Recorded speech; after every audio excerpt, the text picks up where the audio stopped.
Folks, what I have here is a brand new e-bike to the Australian market, and it's from the Rattan company. Now, this particular model is called the Rattan LM Ultra. The word ultra is there because this does ultra long mileage. The range in this is insane, and I'm going to go into the detail all about that in just a moment. There are two particular models available. This one is the LM Ultra, and this one's sort of like a step over. Then you have the LF Ultra, which is like a step through. I think the M stands for male and the F for female. What you see in front of me is the LM. And what else is impressive about this bike is that it is completely foldable. So storage wise, you undo this mechanism, it folds completely in half, takes up next to no room to store, and surprisingly, it is extremely strong. Now in this video, I'm going to cover off on all the specs of the bike, all of the little details that perhaps you would be interested in if you were considering buying yourself an e-bike. Now, something that I'll just point out that's very clear here is that this is a commuter style bike. Now, if you are a regular up on my channel, you know that I'm into mountain bikes, and I've got all sorts of different mountain bikes, from analog bikes to hub motor e-bikes to the Bonnell bike even. And this particular one is a new one to my channel, but something that I plan to make good use of. It is a commuter style bike, and this is just for those times when you just feel like cruising the streets and just enjoying the ride. Nothing off track. You don't go on mountain biking trails with this. This is to commute, and perhaps it might be your way of commuting to and from work, or perhaps, you know, you're doing like DoorDash delivery and that kind of stuff. This may be something that you might want to consider also. Now, first and foremost, whenever you are considering buying any e-bike, you need to always consider your e-bike laws and regulations where you live. So do your homework and do your research whether this is something that you are able to ride in your neck of the woods. Anyways, let's get into the video and check out everything you want to know about the Rattan LM Ultra. Please subscribe. The very first thing that I want to cover is price. This in Australia costs 2,299 Australian dollars, and that will include free shipping directly to your door. In my estimation, that is a pretty impressive price, especially when you consider what you get. Bang for buck, this is an amazing bike, hands down. The very first thing that you need to be aware of is that this is a heavy bike.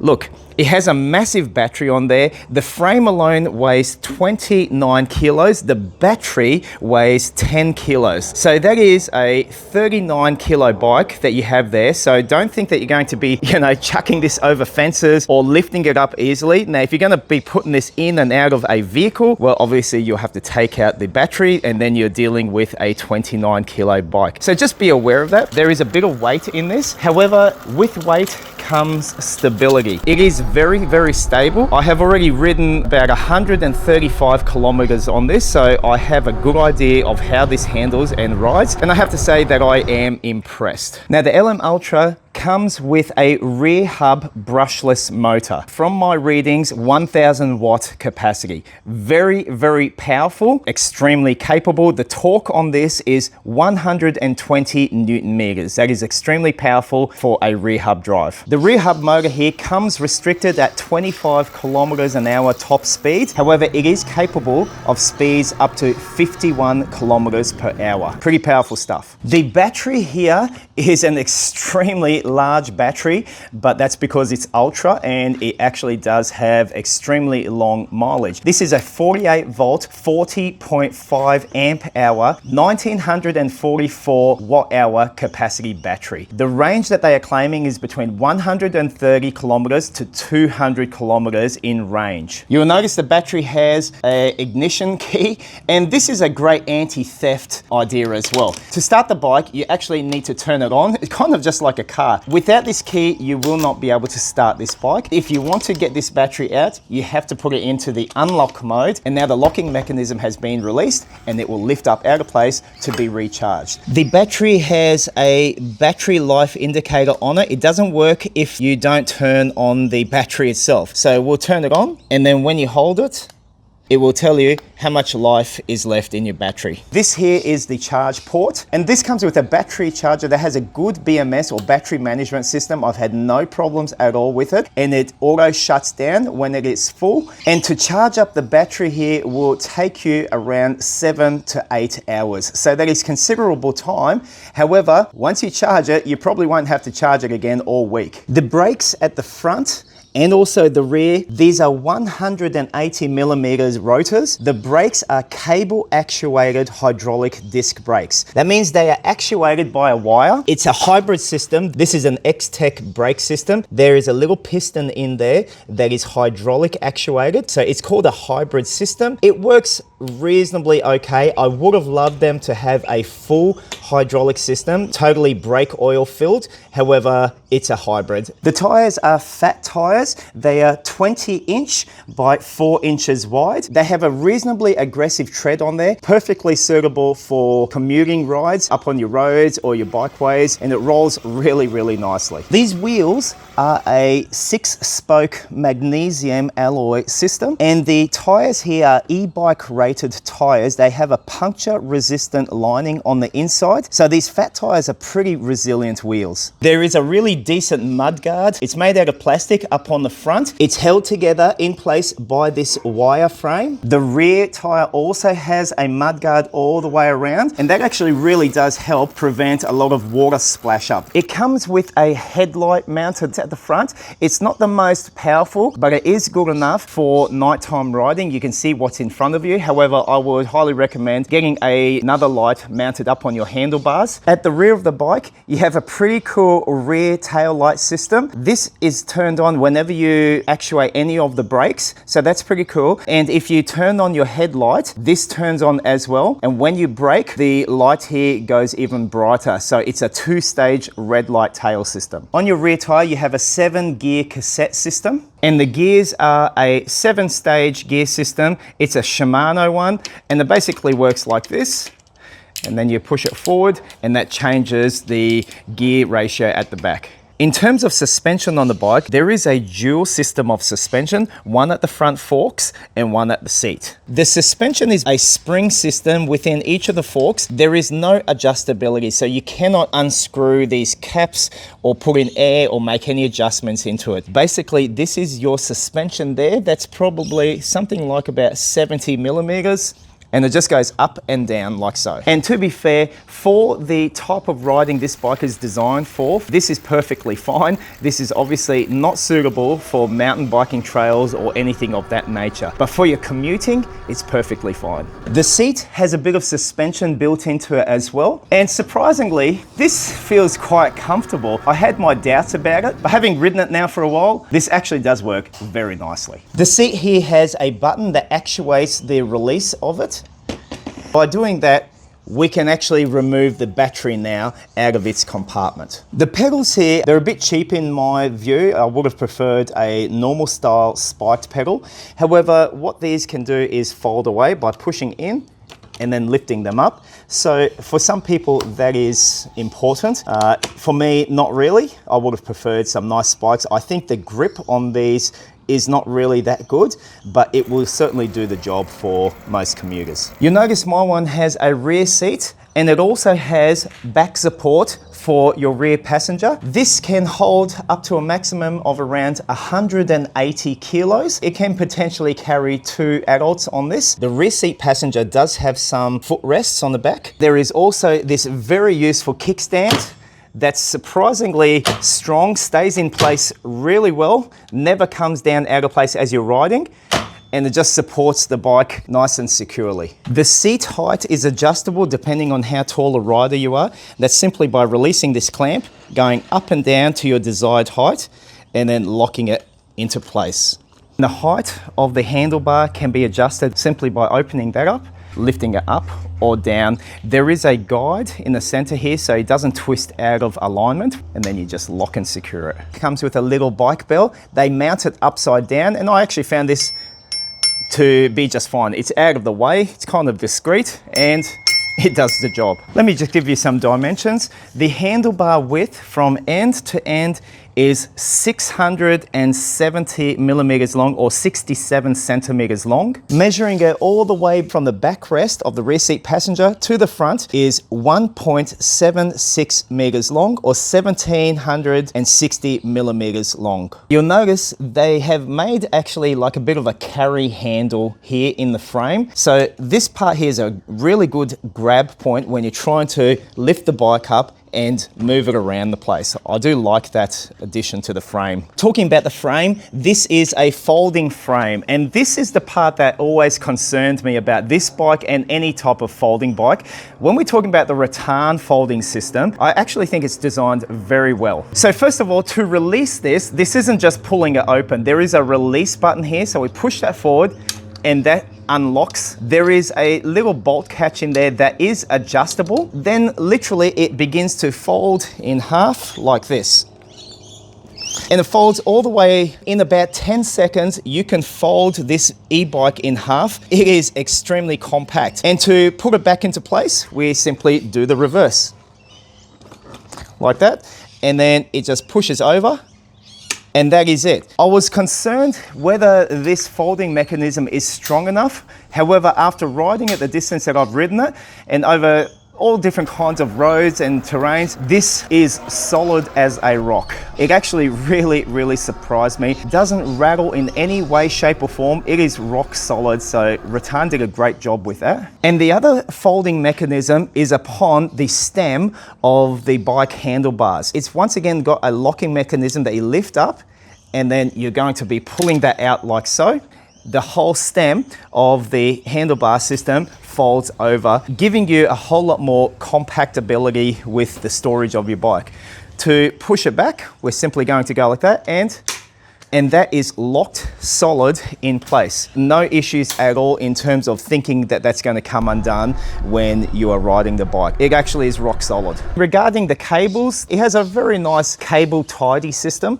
It's a zipper system, as you can see here, and it's got Rattan emblazoned on the front. It actually looks nice, neat and tidy. Now let me talk about the control screen. Very nice large screen, and also the control panel just over here. To turn on the bike, we first have to turn on the key to the on position. If you don't turn it on, the bike will not fire up. And then to turn on the bike itself, there is your main on button. You see a few other buttons here, information. There is cruise control on and off. You have a plus and minus, and there is a walking mode symbol there. To turn it on, just hold that on button for 2 seconds.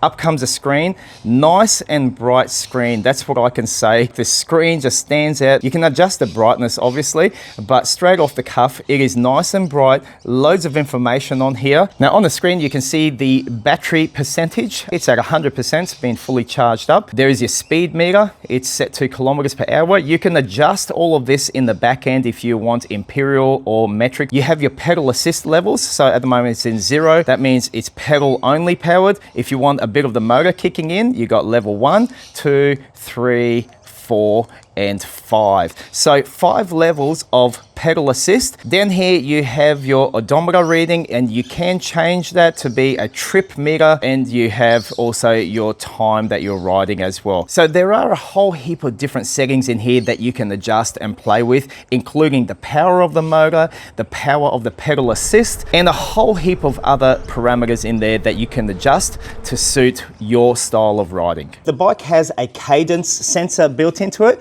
not a torque sensor. So basically it needs to detect that the pedals are in motion for the motor to actually kick in. Up on the right hand side here, you have a half twist throttle.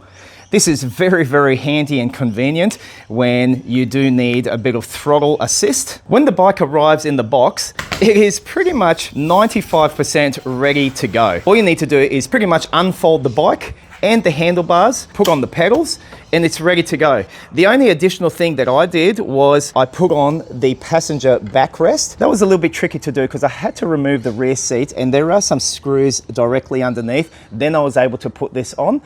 And I just thought this was handy to have here because maybe sometimes I could fix a bag or a box and then strap it to this for some support. And if I choose to put on a passenger here, maybe like one of my nephews or nieces, at least they got a bit of back support there as well. So I do like that. The bike also does have options if you want to buy like a rear cargo holder, and that can attach straight onto the frame here. You remove these seats if you don't want to use it for, you know, passenger riding. It also has the option of attaching a front basket to be mounted into these two components right there. So that is an option too that is very, very handy if you want to do that. Let me just give you some honest opinions about the way the pedal assist works and the throttle works. Now, as I mentioned before, this has 5 levels of pedal assist, and each one is more powerful than the others, and you can adjust all of this in the backhand settings area in the parameters. By default, this will come at a maximum top speed of 25 kilometers an hour. However, it is adjustable, and this thing can actually go at a maximum top speed of 51 kilometers an hour. Just be sure, don't break your local laws. Ride within your e-bike rules and regulations for wherever you live. In terms of the way the pedal assist mode works, once you set your pedal assist mode to your desired level, as soon as you start pedaling, you'll feel it kick in, and you can adjust how much power you want it to kick in at. You can make it higher or lower, entirely up to your preference. I actually love the adjustability that's built into the LM Ultra. And once again, by default, this will not go higher than 25 kilometers an hour by default. The other setting to be aware of is in regards to throttle assist over here. Now, I have to say that the throttle sensor here is extremely good, a whole lot better than I thought. This isn't one of those throttles where you just turn it a bit and it gives you the same motor output. This is highly sensitive, and so if you just want a little bit to assist you, you just turn it a little bit and it'll start to go. If you want a bit more get up and go, you turn it up, and a lot more power will be output from the rear hub motor, thereby enabling the bike to go a whole lot more faster. And depending on what pedal assist mode level you have it set to, that will be the maximum output that this throttle assist will go to also. So your pedal assist mode speed controls both your actual pedaling and also how much power you are wanting from your throttle assist. It's a very, very good, this throttle. I do like it. I actually prefer using this a little bit more than that because I can actually control it a whole lot better than the pedals, because as soon as you start pedaling, that cadence sensor kicks in and it's the same speed. Whereas this one, I have adjustability and I can choose what power the motor is giving to me depending on what pedal assist level I've got it to. And let me just cover off on one more final thing, and it's to do with range. I have done my range testing. Practically it took me about 7 days. I clocked up 135 miles from an empty battery, and then it began to drain until it was giving me no more power output from the motor. So 135 kilometers on my initial run. However, I think I can adjust that depending on what power setting that I have it set to. What do I mean by that? I think realistically, I could probably get maybe 160 kilometers out of this if I was to use maybe pedal assist mode 2. However, I was testing this bike out on roads and terrains and different areas and really giving it some. I think I used a lot more power from this battery. Look, I got 135 kilometers. They specified between 130 kilometers to 200 kilometers. I got 135, but I was giving it a lot of gusto from the motor on the areas where I was riding. So look, that's my initial run. I think maybe if I was to adjust it to only pedal assist mode level 2, I think maybe I could get 150, 160 kilometers. Whether I can get 200, look, I honestly haven't had the chance to test that, but I can tell you, and I gotta say, I'm impressed. Like, I am honestly impressed with the range that I got with the power at which I was riding this beast. That's just my initial thoughts and impressions and just my initial testings upon the bike. Look, I'm very happy with the power that this gives. For commuting, this is brilliant. It's nice and quiet. I think the weight limit on this is brilliant as well, and it just actually does feel nice to ride, and I love the ability that it can fold up and be so compactly stored. Like, that is actually brilliant. I love the lights on the rear, the tail light, and the fact that it comes with a reasonable headlight at the front is good too. I do wish the brakes were fully hydraulic and not cable actuated. It needs to be a little bit more beefed up. They do work pretty good, but I think a fully hydraulic brake system would work even better. And I think for heavy bikes like the Rattan here, you do need a more beefy brake system. However, so far so good. That's all I can say. Now, in an upcoming video, I'm actually going to really test the range upon this bike, but using a whole lot less motor output, maybe like, you know, pedal assist mode level 2, and I plan to do a ride that's going to be 165 kilometers in distance, and that's going to be from where I am up to Brisbane, down to Gold Coast, and back to where I live. That's about 165 kilometers. So that'll be in an upcoming video. I hope you stay tuned for that particular one. Let me know if you think the Rattan LM Ultra is a bike that you like. This is a solid beast of a bike in my opinion. I actually think it looks pretty good. Yeah, look forward to really taking this out on some more cruisy style bike rides. Anyways, that's it for the video. Give it a thumbs up if you found it informative. Check out the link that I'm going to leave in the description of this particular video if you want more information on the Rattan LM Ultra or their other variation, which is the LF Ultra. Yeah, check it out. Thanks very much for watching. Catch you on the next one.